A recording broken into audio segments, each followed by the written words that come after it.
네, 김영란 전 국민권익위원장이 김영란법에 대한 입장을 밝혔습니다. 이미 위헌 심판이 청구된 상태에서 논란이 더 커질 것으로 보입니다. 또 리포트 대사 피습 사건을 계기로 정치권에서 고고도 미사일 방어 체계, 사드라고도 하죠. 이 사드 도입과 테러 방지법 처리 문제가 쟁점으로 떠오르고 있는데요. 이두화 변호사, 강훈식 교수, 김태현 변호사 이렇게 세 분 모시고 이야기 나눠보겠습니다. 어서 오십시오. 안녕하세요. 예. 먼저 김영란법 잠시 전에 김영란 전 국민권익위원장 기자회견이 있었는데 주요 내용들이 어떤 것들입니까? 핵심을 좀 짚어주십시오. 예, 아무래도 김영란 그 대법관, 네. 김영란 국민권익위원장 입장에선 본인이 제안한 법안이었기 때문에요. 지금 이와 관련해서 대한변협에서 헌법소원을 청구를 했고요. 그리고 또 여러 가지 수정 보완 움직임이 있는데 이전에 이 수정 보완 움직임에 대해서는 좀 성급한 게 아닌가 이런 입장을 취하는 것 같습니다. 그리고 네. 김영란 그리고 위원장 입장에서는 어떻게 얘기를 하시냐면 이 김영란법의 내용이 주로 된 게 부정청탁 금지, 예. 금품 수수 금지, 그리고 이해충돌 방지 이렇게 크게 이런 부분들이 있었는데 이해충돌 방지 법안이 실제 원안에서 빠져 있기 때문에 이 부분이 일부 후퇴한 게 아닌가. 그래서 국회의원들이 또 이런 빠져 있고 네. 이 부분에 대해서 그런 여러 가지 조항 이 부분을 조합해 봤을 때 국회의원들이 브로커로서 좀 역할을 할 수 있는 게 아닌가 이런 우려를 또 표하시고 길을 계십니다. 열어줬다, 이런 말씀이죠. 이런 우려를 하시고 있기 때문에 이 부분에 대해서 또 일정 부분은 시행해 볼 필요가 있지 않나 이런 생각을 하고 있는 것 같습니다. 근데 무엇보다도 이해충돌 방지 조항이 빠졌기 때문에 좀 아쉽게 생각하는 그런 부분이 있는 것 같습니다. 예. 네. 또 이제 언론사 종사자와 사립학교 교사 포함된 부분에 대해서는 위헌이라고 생각하지는 않는다 이렇게 얘기를 했어요. 하지만 너무 일찍 도입된 것 같아서 깜짝 놀랐다 이렇게 말씀하셨거든요. 위헌은 예. 아니나 예. 이거를 공직사에 먼저 적용을 하고 어떤 긍정적 효과나 부정적 효과 우리가 감안한 다음에 그 다음에 개정을 해서 차츰 확대하는 게 맞지 않았냐 뭐 이런 얘기인 거고요. 김영란 권익위원장 말씀은 이 법률이 어떤 위헌이라기보다 나온 게 어떤 의미에서 보면 본인의 애초에 생각해보면 굉장히 약해졌다는 것이거든요. 말씀하신 이해충돌도 빠졌고 네. 가족도 배우자로 한정시키면 야 그게 뭐냐 배우자 하면 뭐 자식도 빠지고 어머니 아버지 다 빠졌다. 그러니까 예. 어떻게 원안의 취지를 훼손했으니까 좀 더 강하게 가자. 그리고 지금 개정할 필요는 없다. 일단 시행을 한번 해보고 보자는 건데 글쎄 가장 어쨌든 말씀하신 얘기의 방점은 역시 이해충돌 방지인 것 같아요. 이해충돌 방지가 왜 빠졌는지에 대해서 사실 국회에서 또 공식적인 얘기들은 나오는 건 없거든요. 예. 아무래도 사실 이해충돌 방지가 이해충돌 방지가 들어가게 되면 국회의원들의 활동에 제약을 받는 건 맞겠죠. 그래서 뺀 게 아닐까. 국회의원이 아닌 우리 같은 일반 시민 입장에서는 그렇게 추측을 하고 있는 것인데 정작 여기에 왜 빠졌는지 논의 과정에서 무슨 얘기가 있었는지 뭐 국회에서 공식적으로 밝히지 않고 있으니까 뭐 밖에 있는 시민들로서는 알 수는 없는 것이죠. 예. 자, 이걸 난 오늘 이제 김영란 전 위원장의 기자회견 내용을 어떻게 이해하느냐가 어떻게 받아들이냐가 지금 이미 위헌 소송도 제기돼 있기 때문에 영향을 많이 미칠 걸로 보입니다. 어느 정도 영향을 미칠 걸로 보십니까? 일단 뭐 김영란 오늘 예. 전 국민위원장이 이렇게 말씀하시는 게 다들 아까 말씀하신 것처럼 큰 틀에서 보면 내가 원래 좀 주장했을 때는 이런 취지가 아니었다. 네. 그리고 또 동시에 헌법 소원이 이틀 만에 제기가 된 부분에 대해서 좀 원안대로 좀 더 이 법안을 추진을 하고 진행하면서 그런 사항들을 좀 지켜봤으면 좋겠는데 그렇게 가지 않고 먼저 개정 움직임들이 좀 있으면서 이게 원래는 공직자들이나 또는 특히 뭐 정치권에 대한 저는 불신이라고 좀 보는데요. 그런 것들이 반영된 건데 그걸 잘 수행하지 못할까라는 본인의 걱정 이런 걸 좀 담아서 기자회견을 하시지 않았나 이렇게 생각이 듭니다. 저는 이제 오늘 기자회견이 관심을 모은 게 뭐 비교를 하자면 생모가 이제 친자 확인을 하는 절차이기 때문에 이게 잘못하면 이제 김영란법이 홍길동법이 될 수도 있었어요. 예. 엄마를 엄마라고 부르지 못하는. 근데 어떻게 된 겁니까? 김영란 위원장이 내 자식 아니라고 한 겁니까? 아니면 내 자식은 맞는데 좀 수술이 필요하다라고 얘기를 한 겁니까? 본인의 예. 본인이 원안을 제시한 건 맞다고 인정을 하신 것 같거든요. 저도 일각에서는 김영란 전 위원장이 이 김영란법을 김영란법이라고 부르는 거에 대해서 좀 불편하게 생각한다 이런 얘기도 있었거든요. 근데 오늘 입장을 밝히신 걸 보면 그런 것 같지는 않고 오히려 우리가 민간인이라고 생각해서 언론인이나 교원, 사립학교 교원이 들어간 부분에 대해서 위헌의 여지가 있다 이런 법조인들의 얘기가 많았었는데 그 부분에 대해서 오히려 그건 좀 뭐 일찍 포함돼서 깜짝 놀라긴 했지만 거기에 대해서 반대하는 입장은 아닌 것 같으세요, 오히려. 예. 그래서 그런 부분에 대해서 그렇지만 이제 언론의 자유가 침해받지 않도록 특단의 조치가 필요하다 이런 말씀은 해주셨는데요. 근데 저는 김영란 그 전 위원장이 이런 말씀을 하셨다고 해서 헌법재판소에 계류돼 있는 헌법소원 사건 자체가 이 부분에 영향을 받을 것 같지는 않습니다. 안 받습니까? 예, 왜냐하면 이제 뭐 전직 대법관이긴 하시죠. 그러니까 법률 해석에 있어서 일정 부분 권위가 있고 또 이 법안을 만드는 데 대해서 원안을 작성하고 이 법안이 발의되는 데 있어서 일정 부분 기여를 하신 분은 맞지만 이 법 해석에 이 헌법 소원의 해석에 있어서는 기본적으로 지금 현재 권위를 갖고 있는 건 헌법재판소이기 때문에요. 헌법재판소에서 어떤 결정을 내릴지는 위헌일지 아닐지는 살펴봐야 할 거고요. 그래서 이 부분에 대해서 영향을 미칠 것 같지는 않습니다. 그렇지만 이제 정치권에서는 여기에 대해서 얘기하는 거에 대해서 좀 귀담아 들을 수밖에 없겠죠. 예. 처음 법안이 발의될 때 기여를 하신 분이기 때문에 여기에 대해서 뭐 이해충돌 방지 조항에 대해서 하는 얘기가 있었기 때문에 기존에 또 정치권의 일각에서 국회 일각에서는 이해충돌 방지 조항이 들어가야 된다 이렇게 얘기하시는 분이 있거든요. 수정 보완돼야 된다 이렇게 얘기하는 분들이 있기 때문에 그 부분이 힘을 얻을 수는 있고 앞으로 개정 작업에 있어서 이 법이 시행되면서 개정되든 어떤 부분에서 개정이 되든 이해충돌 방지 조항이 들어가게 가야 한다고 주장하는 그런 일각의 세력에 있어서는 힘을 받겠죠. 근데 그 부분이 실제로 이루어질지 알 수는 없습니다. 왜냐하면 이 경우에는 생물 같은 거에서 이제 아이가 커가는데 생모라고 하기에는 조금 기여한 부분이 뭐 생모라고 할 수도 있겠지만 아이가 이제 잘 컸는지 안 컸는지 그리고 난자만 제공한 정도라고 볼 수 있겠습니다. 그렇기 때문에 이 부분은 이제 아이가 커가면서는 엄마를 누구로 인식할지는 알 수가 없는 그런 상태가 돼 있기 때문에요. 좀 지켜봐야 할 것 같습니다. 그리고 실제 이제 법이 시행되기까지 시간이 걸리기 때문에 이 과정에서 헌법재판소가 어떤 결정을 내릴지 여야가 또 합의해서 뭐 일정 부분 개정이나 보완이 이루어질지는 좀 지켜봐야 할 것 같습니다. 그렇군요. 예. 지금 일단 만약 김영란 전 국민권익위원장을 생모라고 가정하면 뭐 신생아실에서 애가 바뀐 것 같지는 않다 뭐 이 정도 하지만 뭔가 분유를 잘못 먹였거나 뭐 잘못 떨어뜨리거나 해가지고 그렇죠. 상처도 많이 나고 애가 좀 마르고 뭐 이렇게 됐다 이런 정도의 얘기로 이해하면 되겠습니까? 내가 난 건 맞는데 내가 난 건 맞는데 조금 케어가 잘못돼서 애가 조금 이상해졌어. 이제 이게 김영란 전 위원장의 얘기인 것 같고 DNA는 맞다. DNA는 맞다는 거죠. 그러니까 다만 뭐 위헌적이다라는 얘기는 안 하셨으니까 이게 아마 위헌 소송에 큰 영향을 받지는 않을 거예요. 그러니까 설사 김영란 위원장이 만약에 직설적으로 이 법은 위헌입니다라고 해도 헌법적 재판관들이 김영란 위원장 얘기 들어가지고 그래 원한자가 위헌이야 이렇게 하진 않거든요. 물론 여론에 어떤 환기를 줄 수는 있겠죠. 그러니까 다만 이거 지금 김영란 위원장이 한 얘기들은 뭐 정치권에 대한 뭐 경고라고까지는 그렇지만 굉장히 섭섭함을 내비친 것 같아요. 가장 중요한 이해충돌 맞아 니네 빼면 너무한 거 아니냐? 이걸 빼고 이게 무슨 뭐 법이라고 말해? 왜 이렇게 해놨어라고 그런 약간 섭섭함을 토로하시되 본인이 낳은 아이가 맞다는 거는 인정하신 것 같습니다. 그렇군요. 진통을 겪고 나았든지 아니면 난자만 제공했는지 모르겠지만 어쨌든 최초의 DNA를 제공하신 거는 김영란 위원장이니까요. 자, 정치권에서는 좀 입장이 난처하겠습니다. 아직 김영란 전 위원장이 직설적인 표현도 쓰지 않았습니까? 국회의원을 브로커로 용인하는 결과를 초래할 수도 있다.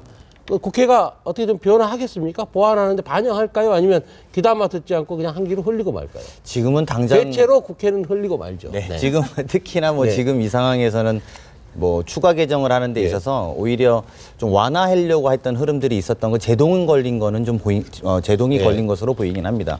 그래서 원안에 또 김영란법이라는 이 이름 브랜드 네임이 붙어 있는 것이기 때문에 이게 좀 국회의원들 사이에서는 좀 천천히 좀 완화해 봐야 되는 거 아니냐 이런 문제가 있지 않느냐 이렇게 좀 여론을 가져가다가 오늘 기자회견으로 그게 약간 좀 제동이 걸려서 좀 이제 좀 원안에 가깝게 좀 가지 않고 가면서 또 향후에 또 시행되면서의 문제점들을 지켜보자 이런 입장으로 가지 않을까 싶습니다. 네.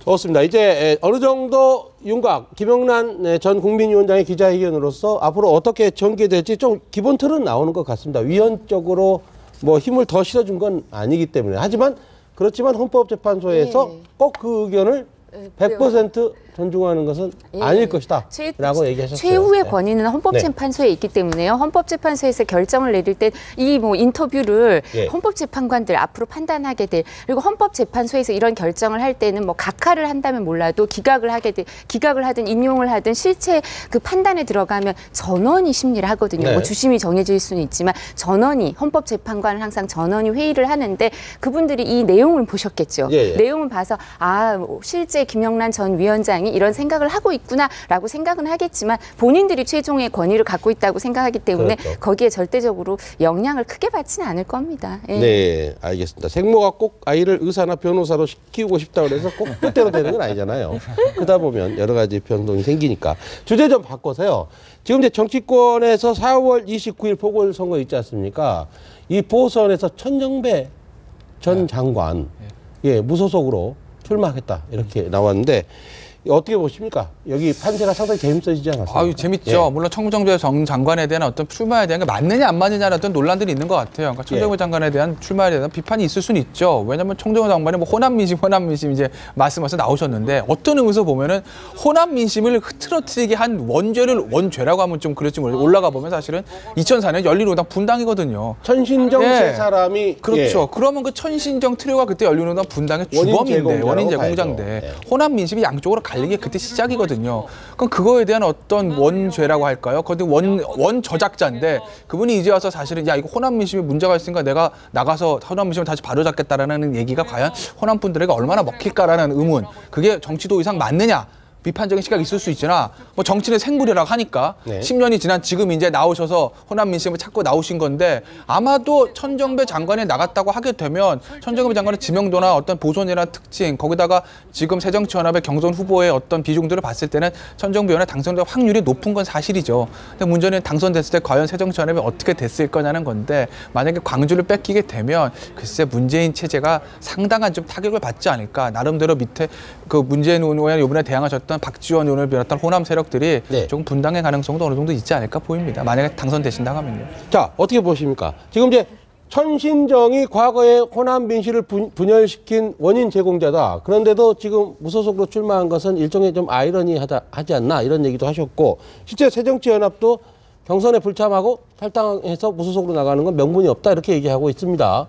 천 전 장관은 하지만 호남 정치 부활을 얘기하고 있어요. 새 판 짜야 된다. 어느 쪽 주장에 호남 민심이 편을 들어줄까요?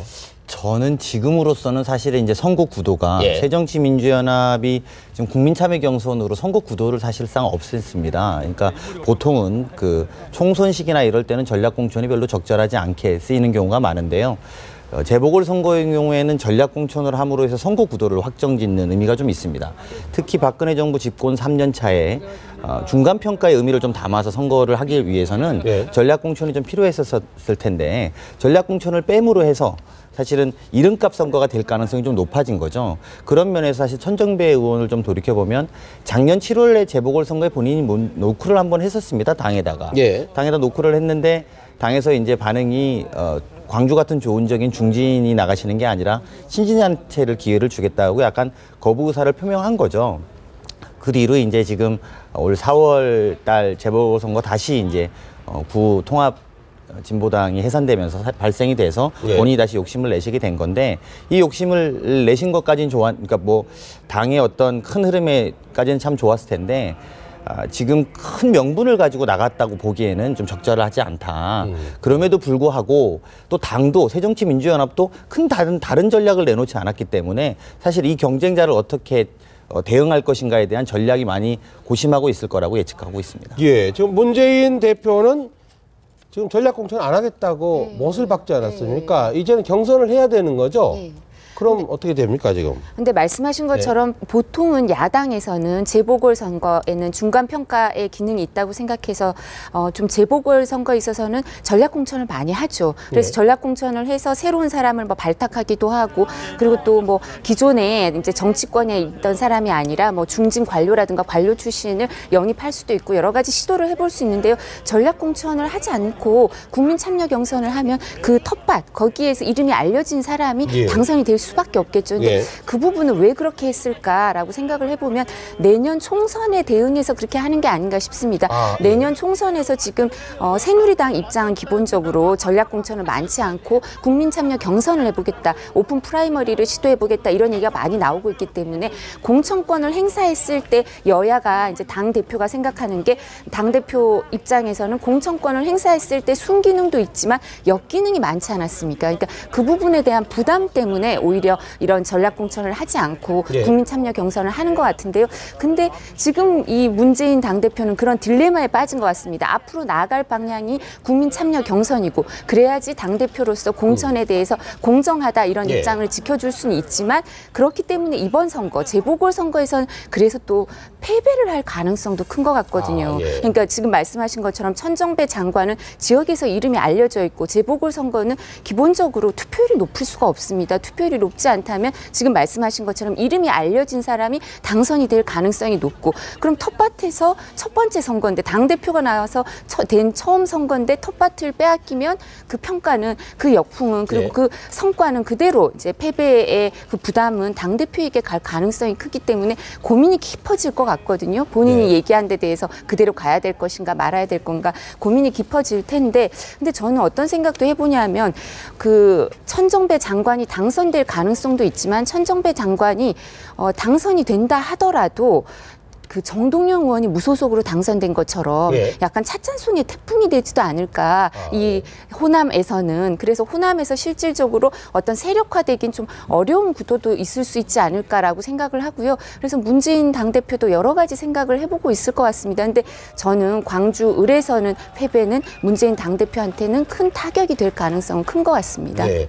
바로 이제 그 부분이 포인트입니다. 사실은 이제 뭐 광주 서구 을에서 천정배 전 장관이 당선이 되는 경우에 무소속으로 뭐 원칙을 지키는 대가였다 뭐 이렇게 주장하고 나서면 될 수도 있을 텐데 그런데 문제는 그 이후에 새로운 호남 중심의 새로운 세력이 커질 수 있겠느냐 하는 부분이거든요. 그건 어떻게 전망하세요? 만약에 천정배 의원이 무소속으로 당선된다. 그 과정에서 이제 정동영 의원이 이끄는 국민 모임이 어떠한 역할을 하냐에 대한 만약에 네. 달려 있겠죠. 만약 국민 모임이 후보를 내서 경쟁한다고 하면 모를까. 그게 아니라 국민 모임에 지금 나오는 보도를 의하면 조금 뭐 후보를 안 내는 것도 검토를 하고 있는 것 같은데 만약에 천정배 의원을 지원한다든지 아니면 천정배 의원이 국민 모임과 같이 힘을 합쳐서 당선이 된다든지를 하게 예. 되면 아마 국민 모임의 파괴력은 좀 굉장히 좀 커질 수도 있을 것 같아요. 왜냐하면 국민 모임이라는 게 어찌됐건 간에 정동영 의원이 나가실 때 기치 자체는 본인의 새로운 진보 정치를 하겠다고 나간 것이거든요. 예. 그래서 옳든 그른 문제는 둘째 문제고 어찌됐든 간에 어떤 새로운 가치를 지향해서 나간 거란 말입니다. 지금 새정치민주연합보다 좀 더 좌클릭 하겠다는 것이거든요.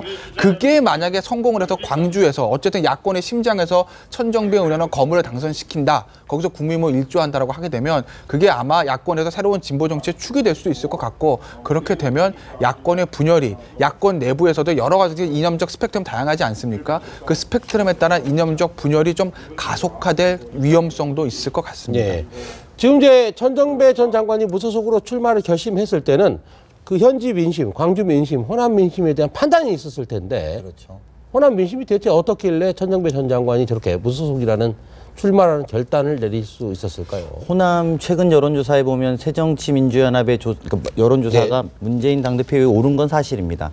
그럼에도 불구하고 아직 50%를 넘지는 못하고 있어요. 네. 새정치민주연합의 호남에서의 지지율이 아직 사실은 굉장히 공허함을 많이 느끼고 있고 그런 공간에서 아까 말씀드린 것처럼 선거 구도 자체도 이제 뭐 전략적으로 중간 평가다 이런 구도가 아니라면 이름값 있는 내가 나가서 한번 흔들어 보겠다 이런 생각이 좀 있고 전체적인 여론조사의 상황에서 봐도 사실은 안철수 당대표 이후에 좀 무산되어 있는 새정치를 열망했던 그 공간에 이제 들어가 있는 거거든요. 그래서 과거랑은 좀 다르게 이번에 천정배 의원의 이 도전이 또는 이 출마가 당선이 된다면 사실은 파괴력을 좀 가지지 않을까 이런 생각도 듭니다. 네.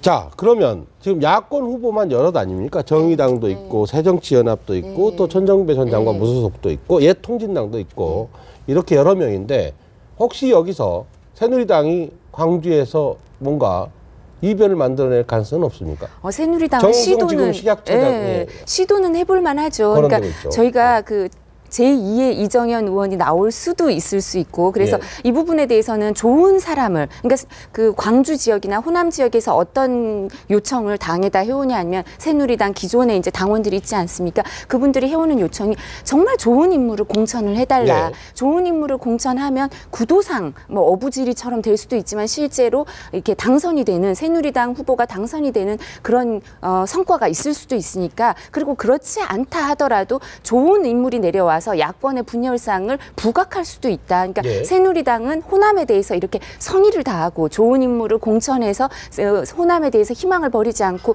유권자들에 대해서 기대에 부응하기 위해서 노력한다는 모습을 보이면 오히려 야당과 차별화되고 그리고 다음 총선에 있어서 또 일정 효과가 있을 수 있고 그리고 이게 이렇게 벽돌을 쌓아가는 것처럼 처음에 큰 성과를 낼 수는 없더라도 하나하나 노력이 쌓일 수도 있기 때문에 네. 이 부분에 노력을 해보자. 그래서 지금 정승전 뭐 식약처장이라든가 이런 그 관료 경험이 있고 네. 또 호남 출신이어서 일정 부분 표가 있을 수 있고 이런 사람들을 시도를 해보자는 요청이 있습니다. 그래서 아마 새누리당에서는 심혈을 기울여서 전문성도 있고 식견도 있고 그다음에 정치력도 있는 좋은 사람을 공천하기 위해서 노력을 해볼 겁니다. 실제 성과로 이루어질지 모르겠지만 이런 노력의 일환으로 그리고 이런 노력이 유권자들한테 좀 조금이라도 예. 진정성을 갖고 다가가기 위해서 노력을 하지 않을까 싶습니다. 자, 또 하나 우리가 다뤄야 할 주제가 있습니다. 리퍼트 주한 미국 대사 이르면 오늘 오후쯤 퇴원할 거라고 합니다. 상처 회복이 굉장히 빠르다고 하는데 그런데 리퍼트 대사는 회복이 빠르고 봉합도 잘 돼가고 있는 것 같습니다만 정치권 쪽에서는 이거 가지고 좀 종북 논란 쪽으로 불이 붙었어요. 여당이 야당을 종북 숙주라고 다시 얘기하면서 어떻게 보십니까? 이거 어느 정도까지 더 번질까요? 야당은 사실은 이런 문제가 나올 때마다 어떻게 보면 숙명이라고 그럴까요? 그건 멍한 것이죠. 예. 왜냐면 물론 야당이 사실 김기종 의원을 뭐 키운 건 아니지만 어찌됐건 간에 과거에 어떤 김기종 의원과 야당 의원들이 몇몇이 관계에 있었던 건 사실이고 물론 그 당시에 뭐 그분들이 뭐 김기종 의원 몇 년에 이런 거 할지 알았겠습니까? 네. 당연히 모르긴 하겠지만 우리 사회에서 나와 있는 어떤 좌파 극단주의자들이 야당 일부 정치인들 비호 아래 좀 너무나 세력을 확장했고 본인들이 어떤 행동을 할 때마다 그게 잘못된 것임에도 불구하고 온종주의로 물들었다. 너희들이 잘한다 키워주지 않았느냐라는 비판은 야당에 항상 있었던 것이거든요. 그러니까 이런 사건 터질 때마다 내년에도 터질 수 있고 내후년에 터질 수 있습니다.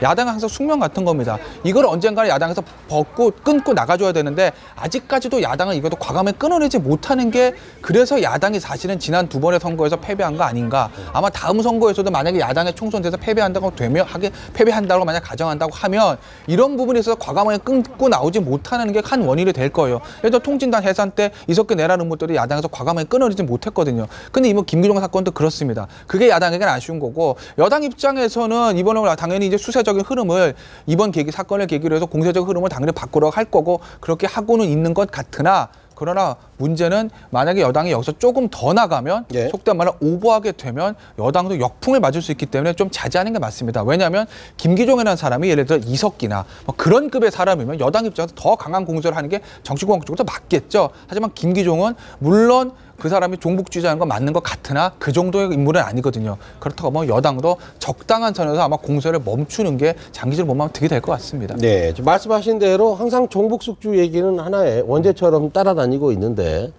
이런 부분에 대해서 지금 야당은 좀 입장이 좀 곤혹스러운 것 같아요. 곤욕스럽죠. 굉장히 수세적이죠. 네, 네. 이런 이야기가 나올 때마다 사실은 네. 종북 숙주까지 표현하는 건 좀 과한 것 같고 네. 그것보다도 사실은 우리 정치가 이제는 이제 이런 걸 좀 떠날 상태가 됐는데 아직도 그 공간 안에 있는 게 더 심각하다고 봅니다. 사실은 더 엄밀히 말하면 이게 뭐 국민들도 다 놀라셨겠지만 김기종이라는 사람이 이게 말이 되는 일입니까? 사실은 그 미국 대통령을 대신해서 한 대사를 공격한 사건이고 이건 엄청난 큰 일입니다. 그리고 이 문제에 대해서 뭐 여야 할 거 없이 다 재발도 맞고 이후에 더 강하게 대응해야 된다는 게 저는 당연하다고 생각합니다. 그리고 말씀하신 것처럼 저도 종북주의자처럼 보입니다. 실제로 이분이. 근데 이런 문제를 갖고 토론을 격화시켜서 국민들의 갈등을 좀 더 부각시키는 방향이 아니라 이런 갈등이 정치권에 들어오면 좀 더 소화하고 또 갈등을 줄여나가는 방향 그리고 향후 재발 방지하는 방향으로 가야 될 텐데 그렇게 의견을 모으지 못하고 있는 아쉬움이 좀 있습니다. 지금 이 문제를 가지고 이제 또 사드 고고도 미사일 방어 체계를 도입을 적극 공론화해야 된다라고 새누리당 쪽에서 얘기하고 있지 않습니까? 이런 문제에 대해서는 일부 이제 또 진보 성향 언론에서는 리퍼트 바람을 타고 사드라는 연을 날리려고 한다 이런 식의 제목도 다루고 했더라고요. 그건 어떻게 보십니까? 저는 사실 이 문제에 대해서 여당이 대처를 할 때는 오히려 대테러 방지법을 입법해야 된다. 이 문제를 강하게 들고 나와야 되는 게 아닌가 개인적으로 생각을 하고요. 이 사드 문제와 이 문제가 연결돼 있다는 건 뭐 여당의 입장은 아닌 것 같습니다. 이게 있기 때문에 여당에서 사드가 한반도에 배치돼야 된다 이렇게 얘기한 건 아니고 제가 알기로는 이제 국방위원장 출신들 지금 뭐 정책위 의장인 원유철 의원도 국방위원장 출신이고요. 그리고 유승민 원내대표도 국방위원장 출신인데 이분들의 기본적인 입장은 사드 배치에 대해서 우호적이었습니다. 그래서 이 얘기를 국방위원장 출신들이 모여서 이 문제를 공론화하고 있는 건데 근데 저는 이와 관련해서는 기본적으로는 국민들한테 왜 한반도에 배치돼야 되는지 물론 북과 관련해서 그 비대칭이 심해지고 북핵에 대해서 그 견제를 하거나 여기에 대해서 할 수 있는 게 우리가 이 사드가 필요하다 이런 입장이지만 그게 왜 필요한지 우선 국민을 납득시켜야 된다고 생각합니다. 이건 밀어붙이거나 이럴 수 있는 문제는 아니고요. 국민들한테 이 부분을 설명하고 국민들이 여기에 대해서 받아들일 수 있으면 하는 건데 그게 아니라 뭐 밀어붙이기 식으로는 할 수도 없고 할 생각도 없다고 생각을 하고요. 오히려 제가 생각하기에는 이 문제는 어떤 얘기를 하냐면 이 문제와 관련해서 김기종 씨 사건과 관련해서 왜 이렇게 검사나 경찰 뭐 이렇게 검찰이나 경찰 수사팀이 커지냐 이런 얘기를 하시는 분들이 있는데 이 문제는 기본적으로 국가보안법 혐의를 주로 해서 뭐 그 공안 2부에 배치된 게 아니라요. 전담된 게 아니라 배정이 된 게 아니라 공안 1부 테러 전담 부서에 주로 배정이 돼 있고요. 이와 관련해서는 아까 말씀하신 것처럼 외교 사절은 상호주의 아닙니까? 협약이 돼 있고 빈협약도 있는데 외교 사절의 보호와 관련해서 우리는 큰 책임을 그 나라 국민들한테 약속을 한 거기 때문에 그와 관련해서 그 약속을 못 지켰으니까 배후가 있는지 뭐 조직이 있는지 여기에 대해서 엄중하게 우리가 수사를 하겠다 이런 의지를 보여주기 위해서 꼭 미국이 아니더라도 외교사절과 관련된 사건은 이런 수사팀을 꾸려서 그 나라 국민들한테 메시지를 보내야 될 필요가 있고요. 그리고 이와 관련해서 우리는 대테러 방지법을 유엔에서 계속 입법 보완을 하라고 하지만 이게 입법 보완이 이루어지지 않아서 IS에 가담하는 사람들을 처벌할 규정도 없거든요. 그래서 이런 여러 가지 문제를 관련해서 저는 오히려 대테러 방지법을 이 시기에 한번 논의를 진지하게 해볼 때가 되지 않았나. 정보위에 사실 계류만 돼 있고 여야 의원들이 토론도 안 하거든요. 근데 이런 토론이 이루어져야 될 때가 아닌가. 사드 배치나 뭐 대테러 방지법이나 이는 모두 다 밀어붙일 문제는 아니고요. 여야에서 이와 관련해서 뭐 공청회도 하고 여야 합의를 해서 위원회에서 논의를 계속해서 국민들한테 납득을 시킬 필요가 있는 문제라고 생각합니다. 지금 이제 이두하 변호사께서 하신 말씀은 제가 이해하기로는 사드 문제는 사드 문제대로 배치가 필요한지는 군사적으로 정치적으로 판단할 문제고 뭐 사실 맞습니다. 지금 사드는 북한의 핵미사일을 막기 위한 것이지 김기종 씨의 과도를 막기 위해서 사드가 필요한 건 아니죠. 오히려 그러려면 테러 방지법을 제정해야 되는 거고요. 바로 그래서 테러 방지법을 얘기해야 된다는 것인데 이 테러 방지법에 대해서는 어떻습니까? 일부 전문가들은 효과적이기도 하지만 또 부작용도 있다. 너무 지나치게 그 부작용이라는 확대되는 게 아닌가. 그렇죠. 그 결국 필요한 건 맞는데 부작용이라는 거는 국정원에다가 너무 많은 권한을 준다는 것이거든요. 근데 저는 기본적으로 테러 방지법이 있어야 된다고 봐요. 왜냐하면 우리나라도 이제 테러 안전 국가가 아니고 지금 뭐 이런 테러들이 일어났지만 이게 다음 총선 대선 갈수록 정치 이슈가 많아질 텐데 지금 뭐 우리나라 국민들이 예전에 익산에서 그 고교생 폭발물 투척도 있었지만 어떤 정치 이슈에 대해서 본인의 의사를 표현한 법은 상당히 과격해졌거든요. 이거 어느 정도 한 번 정도 끊어주지 않으면 사실 솔직히 말씀드리면 여야 국회의원들 누구 하나도 지금 어떤 그런 테러에 대해서 안전하다고 볼 수 있는 사람들이 없거든요. 왜냐하면 계속 나와 있는 정치권의 아젠다든 이해관계가 첨예하게 대립되는 것입니다. 그럴 때마다 이런 문제가 생길 수도 있을 것이고 더구나 IS 같은 것도 우리는 안전지대 아니라고 하거든요. 그럼 필요합니다. 테러 방지법이. 근데 문제는 그 이제 부작용인 것이죠. 인권 침해 요소들을 얼마나 이제 적게 하고 그것들을 얼마나 이제 부작용들을 막느냐는 건데 우리나라보다 훨씬 인권 보호에 앞장서 있는 미국 같은 경우도 애국법이 있습니다. 사실 애국법 같은 경우도 어떤 의미에서 보면 반인권적인 요소들이 많이 들어있는 것이거든요. 그럼에도 불구하고 그것이 국가의 안전과 국민의 안전을 위해서 필요하다고 해서 만든 것이기 때문에 우리나라도 사실 테러 방지법 필요하지 않나 저는 뭐 그렇게 생각합니다. 어떻습니까? 테러 방지법 필요성에 대해서 강훈식 교수님 의견을 듣고 정리하도록 하겠습니다. 테러 방지법 지금 이제 김기종 씨 사태로 이런 문제가 생겼는데요. 테러 방지법 요렇게만 좀 볼 문제는 아니라 이게 한미 관계뿐만 아니라 또 한중 관계, 뭐 한일 관계 이런 걸 다 좀 넓게 봤으면 좋겠습니다. 사실은 뭐 CNN이나 이런 미국 방송에서는 이 문제를 테러로 규정하기보다는 어택이라든지 또는 뭐 액트 오브 바이올런스 이렇게 해서 굳이 우리나라 말로 따지면 피습 뭐 예. 또는 공격 뭐 이렇게 좀 표현하고 있는데요. 우리가 너무 테러라고 좀 과잉하는 것 아닌가라는 조심스러운 생각이 들고 실제로 이렇게 됐을 경우에 이런 문제가 생깁니다. 그 주한미대사의 이 어택에 따라서 공격에 따라서 테러 방지법을 우리나라가 발의하게 될 경우에 미국의 입장에선 테러를 있었던 나라를 공격해야 되는 답을 해야 되는 상황이 생기는 게 하나 있고요. 그리고 두 번째는 어쨌든 이게 지금 IS 때문에 전 세계에 반미 감정이 좀 있다. 특히 그건 중동뿐이다라고 주장했다가 이게 아시아에서도 미국을 싫어하는구나. 이게 미국 내에서 여론화되는 것 때문에 미국이 좀 차분하게 현재 이 문제에 대응하고 있는 거라고 생각이 듭니다. 그래서 저는 이 문제를 논의하기에 있어서 좀 차분하게 좀 더 냉정을 찾고 논의할 필요가 있겠다 이런 생각이 듭니다. 테러 방지법은 네. 지금 발의된 게 아니고요. 정보위에 계류된 지가 아주 예, 오래돼서 13년 오래됐습니다. 아니 13년이 아니라 이제 그건 다 폐기됐고요. 네. 이제 이번에 새로 발의된 게 한 2년 전에 발의된 게 지금 계류 중이거든요. 이병석 의원 발의안이 계류 중인데 정보위에서 논의를 안 하고 있으니까 논의라도 하라고 말씀을 드리는 겁니다. 국회의원들이 왜 안 할까 궁금해지기도 합니다. 대체로 테러 대상이 되는 사람들은 영향력이 있고 유능한 정치인인데 예, 지금 국회가 좀 무능하기 때문에 상대적으로 관심이 없지 않나 이런 생각도 듭니다. 오늘 말씀은 여기까지 듣겠습니다. 고맙습니다. 감사합니다.